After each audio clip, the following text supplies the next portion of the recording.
फोटोशॉपमध्ये कोणत्या टूलचा काय उपयोग होतो याविषयी मी माहिती देते। त्यासाठी आपण आता एक न्यू पेज घेऊया।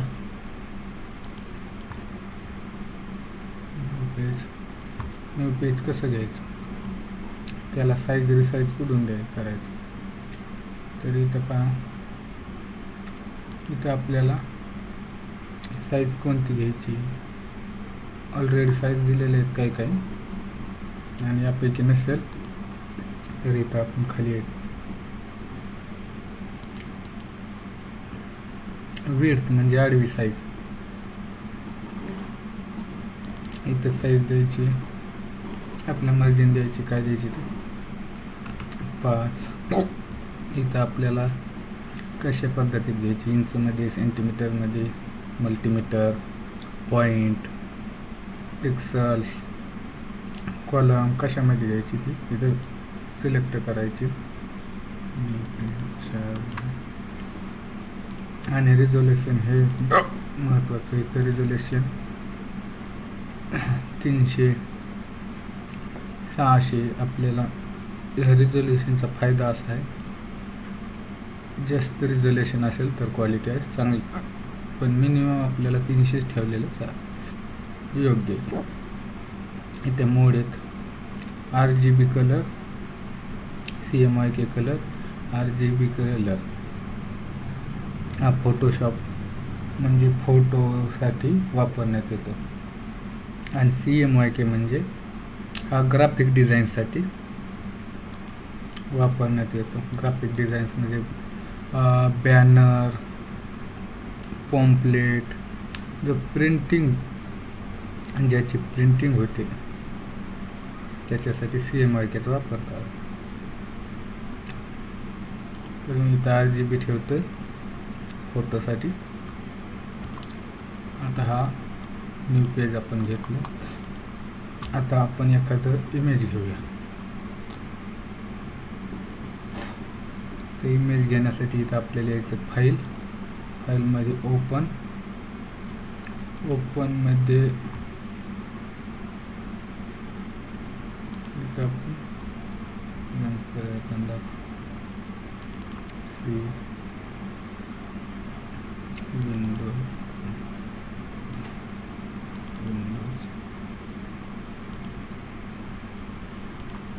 तर मी डाउनलोडमध्ये इमेज आहे तर ते घेतो। तर ते आपण डायरेक्ट असंही घेऊ शकतो।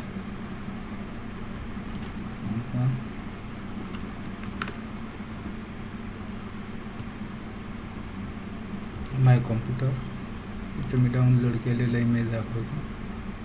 इमेज याला आपण माऊसच्या लेफ्ट बटनाला पकडून असं ओढून आपण त्याला फोटोशॉपवरती क्लिक करून इथं सोडून द्यायचं। इथं सोडून दिल्यावर इथं आपल्याला इथं आलेलं आहे इमेज। आता या इमेजला आपल्याला या पेजमध्ये कशी घ्यायचं, तर त्याच्यासाठी आपण या इमेजला माऊसच्या लेफ्ट बटनाने पकडायचं म्हणजे दाबून धरायचं आणि या पेजमध्ये सोडून द्यायचं। या पेजमध्ये सोडल्यावरती आपल्याला इथं दिसून जाईल या पेजमध्ये हे इमेज आलेले आहे। याला आपण साईज मोठी द्यायची, इमेजला मोठं करायचं, तर ते कसं करायचं, असं ओढलं तर छोटं होतं।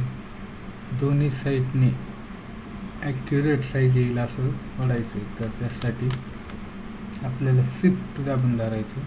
शिफ्ट बटन प्रेस करून माऊसचा लेफ्ट बटन दाबून ओढायचं। तर हे पहा, हा इकडे तिकडे नाही, सेम दोन्ही साईडने साईज परफेक्ट येऊन जाईल। एंटर, पहा अशा पद्धतीने आपण फोटो पेजवरती घेऊ शकतो। त्याच्यानंतर आपल्याला यामध्ये काहीतरी नाव द्यायचं. तर ते कसं द्यायचं, तर त्यासाठी आपल्याला इथे यायचे. पहा इथं आपल्याला सगळे ऑप्शन दिसतील. तर इथे आपल्याला हॉरिझॉन्टल टाईप टूल हा जो टूल आहे हा टायपिंगसाठी वापरण्यात येतो. तर यावरती क्लिक करू आणि इथं प्रेस करू. इथं प्रेस केलं आता आपण इथे टाईप करू शकतो. आता हा छोटं दिसतंय. आपल्याला फॉन्ट मोठा करायचा आहे. तर त्याच्यासाठी आपल्याला वरती ऑप्शन दिलेला आहे. इथं आपण फॉन्ट्स चेंज करू शकतो. इथे आपल्याला फॉन्ट कसा पाहिजे, जाड पाहिजे, रेग्युलर पाहिजे, इटॅलिक म्हणजे कसा आहे, क्रॉस पाहिजे. इथं याचे ऑप्शन आहे आणि इथं फॉन्ट आपण वाढू शकतो. आपल्याला घेऊ आता इथं 18 पीटी. तर हे 18 पीटी हा फॉन्ट. आता आपल्याला फॉन्ट चेंज करायचा. तर इथं फॉन्ट चेंज करायचा असेल तर या फॉन्टवर क्लिक करायचं आणि कीबोर्डचे जे 4 बटन असतात वर ॲरोचे, वर तर लेफ्ट साईड राईट साईड हे जे 4 बटन आहे त्यापैकी आपण खाली वर करू शकता. त्याला आपल्याला जो फॉन्ट आवडेल तो आपण सिलेक्ट करू शकतो. इंटर प्रेस करायचं. त्यानंतर आपण इथं टाईप करतो. एक्झाम्पल आता हे नाव मी टाईप केलं. आता ह्याला आपल्याला कलर चेंज करायचा. तर कलर चेंज कसं करायचं, यावरती सिलेक्ट करायचं. नावावरती सिलेक्ट केल्यावर आपल्याला इथे यायचं लेअरमध्ये यायचं. लेअरमध्ये आपल्या 5 नंबरला ऑप्शन आहे लेअर स्टाईल. आल्यावरती पुढं जायचं आणि यामध्ये जायचं आहे आपल्याला कलर ओव्हरले वरती क्लिक केल्यानंतर आपल्याला अशा प्रकारचा ऑप्शन. तर इथे आपण आपला कलर चेंज करू शकतो. कोणता कलर घ्यायचा आहे तो इथं सिलेक्ट करू शकतो. तर मी रेड कलर घेतला. ओके. इथं आपल्याला आणखीन काही करायचं असेल तर करू शकता. या नावाला स्ट्रोक द्यायचा. तर खाली स्ट्रोकचं ऑप्शन आहे. Pattern overlay, gradient overlay. तर स्ट्रोक देऊया आपण याला. तर स्ट्रोकवर क्लिक करायचं आहे. स्ट्रोकवर क्लिक केल्यावर आपल्याला इथं किती प्रमाणात स्ट्रोक द्यायचा ते इथं आपल्याला दाखवेल. तर इथं देऊया आणि स्ट्रोकला कलर कोणता द्यायचा तो इथं आपण सिलेक्ट करून घ्यायचा. ओके आणि हा आता आपण दिला स्ट्रोक किती प्रमाणात द्यायचा तो इथं आपल्याला दाखवेल. हा असा स्ट्रोक द्यायचा.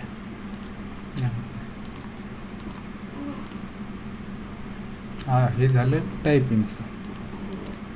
आता आपल्याला यामध्ये आणखी हा इमेज आपल्याला क्रॉप करायचा आहे. तर क्रॉपचं ऑप्शन इथं आहे. क्रॉप टूल आपल्याला आता काय साईजमध्ये क्रॉप करायचं. हा इमेज हे पेज किती साईजमध्ये क्रॉप करायचं त्या साईज द्यायची आणि याला आपण सिलेक्ट करायचं इमेज किती क्रॉप करायचं तेवढं आणि इथं राईट क्लिक केलं की आपला इमेज क्रॉप होऊन जाईल. आता हा तर हे गेलं आपलं. आता करायचं काय, त्याच्यासाठी एक पर्याय आहे कंट्रोल झेड केल्यावरती आपल्याला पुन्हा बॅक येता येईल. जी प्रक्रिया केली तिच्या पाठीमागची प्रक्रिया काय होती, प्रोसिजर काय होती, तर आपण तिथं येतो. आता त्याच्यानंतर आपल्याला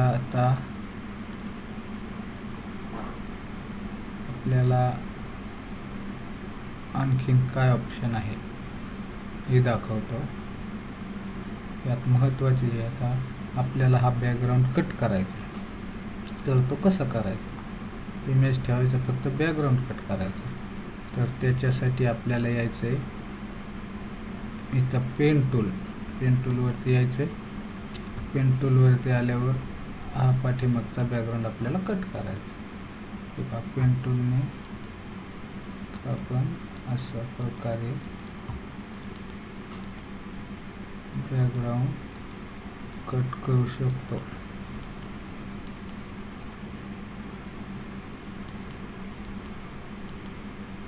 हा जो बॅकग्राऊंड एरिया आहे, हा एरिया सिलेक्ट करून या बाणाला पुन्हा जिथून सुरुवात झाली तिथे येऊन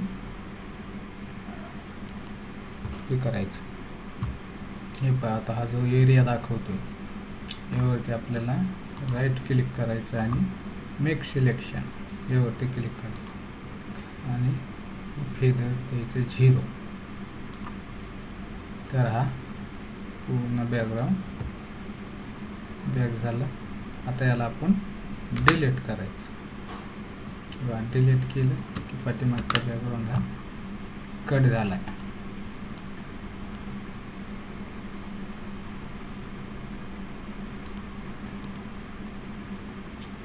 ही होती. हा व्हिडिओ फार मोठा होईल. आजच्या पुरतं एवढीच माहिती आहे.